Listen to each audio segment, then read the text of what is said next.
Guys, there's a bunch of new Star Wars leaks and rumors that we've got to break down here, including what J.J. Abrams said about The Last Jedi Backlash.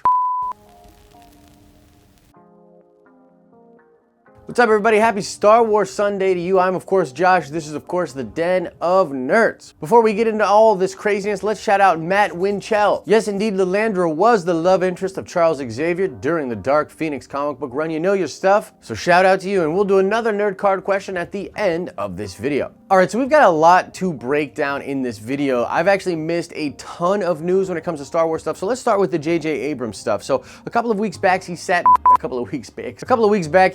down with EW, with Ash Crossan, actually, who is always on Collider as well, but did an interview with him talking about Episode 9. Now, in that, Ash actually asked JJ if the reception of The Last Jedi had any effect on what they did with Episode 9. Now, JJ said basically no, but the way he said it I found very interesting. I think it's actually pretty telling of what Lucasfilm's sort of PR front is going to be for these types of questions and what their official, I guess, statement or stance is for this question. It basically comes out of this. JJ said that each movie is its own movie, and obviously this is a trilogy. He then went on to talk about how much they worked hard on Episode 9 and that they basically would have done that no matter what, and that he feels like the story for 9 speaks for itself. He was then asked what kind of feelings he was hoping fans would have after Star Wars Episode 9, and basically said, you know, there's probably a ton of different things, but mostly satisfied. And as I said, I think this is kind of a sign of what the official stance is going to be from Lucasfilm. It's going to be mostly like,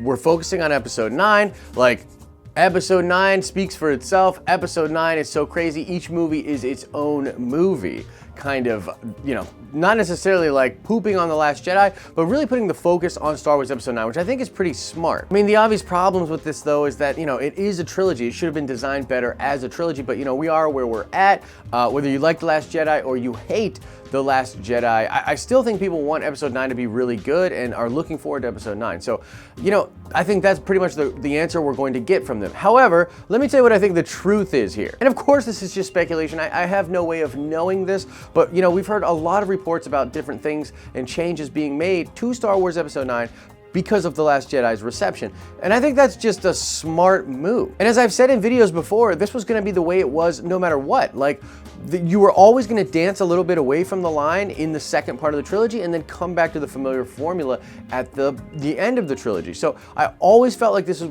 the way that it was gonna go down. You know, Ryan was gonna do his thing, be a little crazy with it, and then we were gonna pull it back. Now, if you're asking me specifically, do I think that there will be changes made because of specific things that happened in The Last Jedi? I would say they will probably try to stay away from that, but you will get a ton of fan service and a ton of nostalgia, a ton of really awesome stuff in Star Wars Episode 9, and I do think that the quota, or the, I guess, percentage of that type of stuff that'll make it in is significantly higher because of the way The Last Jedi was received. And I mean, come on, like, what do we expect JJ to say? Like, yeah, man, that was a tough one, that Last Jedi, man. People really didn't like that, I tell you.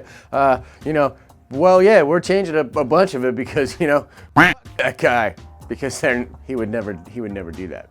All right, next up on the rumor mill is this story about George Lucas doing fix-ups to the Episode 9 footage. So there's this big story out there that George Lucas has been brought on to help with scenes with Leia and with Luke, and he's really helping to put the original trilogy vibe back into Star Wars Episode 9, and this is a big deal, and Disney sort of did this, again, because of the reception of The Last Jedi.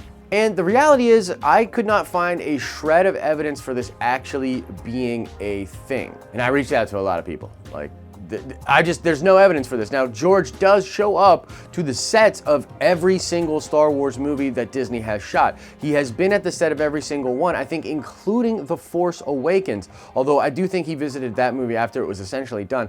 But he has been to all of these different movies. So it's not surprising if he shows up to the set of Star Wars Episode 9. Now, in Rogue One and in Solo, George actually did give notes on different scenes, but the reality of what that exactly means and how involved he was with those scenes is really up for debate. I've heard people say that he took over and he basically directed total scenes. And I've heard other people say he just kind of walked around and said, well, I don't know, you should probably do it like this, or I would do it like this. And then people blew that out of proportion because it's George and, you know, he's the creator and all that. So look, I just think that George likely did show up on set, but this idea in this story of him actually being involved on the creative end, there's no evidence for it. Now, do I personally hope that it is a thing? Yes, because number one, I think it would be really cool. Number two, I think it's a really sweet thing to bring up at Celebration. So it's just another little like oomph they can add to this movie, right? Like, it's the end of the Skywalker saga, guys, and we knew we couldn't end the Skywalker saga properly without the man that started it all. So George Lucas came in and shot a couple very special scenes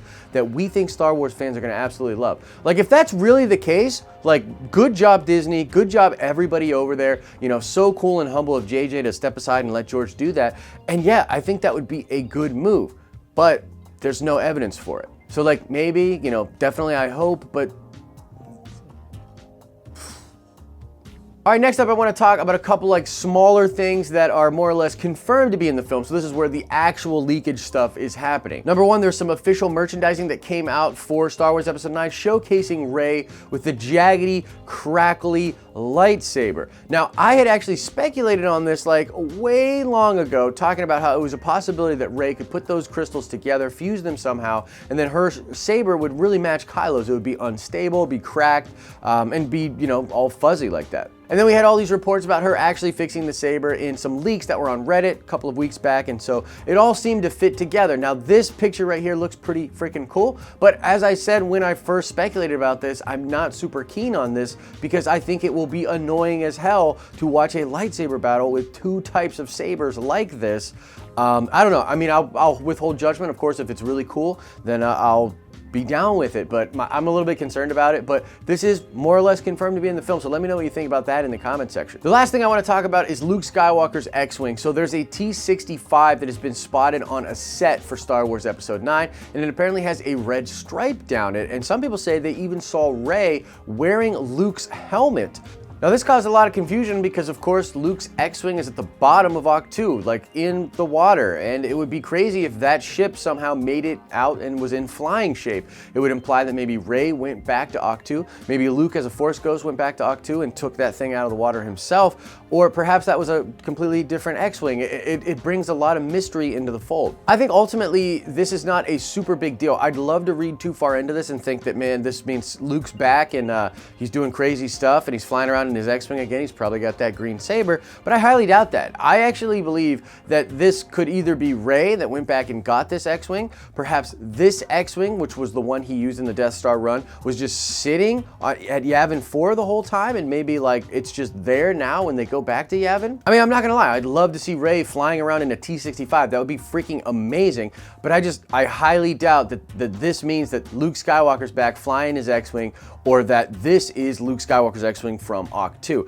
I happen to think it's just, unfortunately, that's not the case. But the T-65 is definitely in there, and who knows, maybe this is Luke's thing. Maybe it's a hint of Luke and what he's doing in Star Wars Episode 9, which, by the way, we have no freaking clue what Luke's going to be doing in Star Wars Episode 9. None of the leaks, none of the plot leaks, nothing really has talked about what Luke or Mark Hamill will be doing in that movie. So a lot of mystery there, and I hope it's a mystery that gets teased to us at Star Wars Celebration. If he's not in the trailer, totally get it. But maybe throw a little scene out there for us at Celebration. You know, give us something to sink our teeth into and get excited about when it comes to Luke Skywalker. But that's pretty much it, guys. I wanted to do this video here on Star Wars Sunday and just talk about these leaks and rumors, give you my thoughts about what is going on. Of course, as always, I really want to know what you guys think. That's what these videos are really for. So let me know your thoughts about all this stuff in the comment section below. I'd love to have a fan chat very soon where we can all get together and talk about a lot of this cool Star Wars stuff. Just Marvel's been dominating the news, man, so we got to talk about that, you know, when it's popping. All right, now let's check the nerd card before we get out of here. I want to know, what planet did Poe Dameron grow up on? It's significant to a lot of the stuff that we talked about in this video, and I think it will come back into play in Star Wars Episode 9. What planet did Poe Dameron grow up on? Answer that question in the comment section below. As I always say, I hope you're having an awesome and a nerdy day, and I'll see you in the next video.